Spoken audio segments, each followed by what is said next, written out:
नमस्कार वह सबके स्वागत बा भोजपुरिया डॉक्टर के सीखा चैनल में। आज हम एगो नया वीडियो के साथ उपस्थित भइल बानी जौने का टाइटल बा बवासीर काहे होखेला, इससे कैसे बचल जा सके। बवासीर कब्ज के वजह से होखेला और कब्ज काहे होला हमनी के उल्टा सीधा खइला से, जैसे बाजार के सामान पिज्ज़ा पिज्ज़ा अर्गर बर्गर अमोसा समोसा अकौड़ी पकौड़ी आउमीन चाउमीन माने जीभ चटाकी कैला के वजह से हमनी के जौन बा कब्ज होखेला।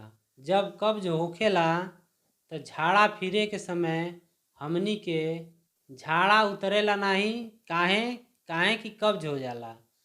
तब हमनी के झाड़ा फिरत के समय काखे के पड़ेला। जब हमनी झाड़ा फिरे जाली झाड़ा उतरेला नहीं तो काखे के पड़ेला और कखला से जौन बा झाड़ा वाले रास्ता छिछला जाला, फट जाला, जौने की वजह से झाड़ा वाले रास्ता से ब्लड टपके लागेला, खून टपके लागेला। तो एके जौन बा खूनी बवासीर कहल जाला। ऐसे बचे के उपाय ये बा झाड़ा जितना जौन बा आसानी से उतर जाओ वही के उतारल जाओ, बाकी झाड़ा के साथे जबरदस्ती न कइल जाओ।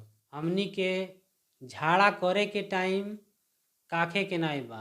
ऐसे बचे के उपाय यह बा कि जितना झाड़ा आसानी से उतर जाओ उतने उतारल जाओ, बाकी झाड़ा के साथे जबरदस्ती न कइल जाओ, नहीं तो आगे मामला बढ़ सकेला। काहे कि ये बीमारी आगे चल के बहुत बड़ा भगंदर के रूप ले लेला, जौन से आप हजारों लाखों के खर्च में पड़ के आपन घर परिवार बर्बाद करेली। हमार मकसद इतने बा कि आप ये बीमारी से बची, अपने परिवार में सुखी रहीं, परिवार के सुखी रखी।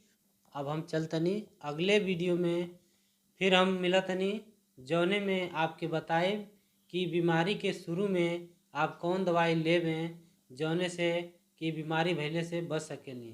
तब तक के लिए धन्यवाद। जय हिंद।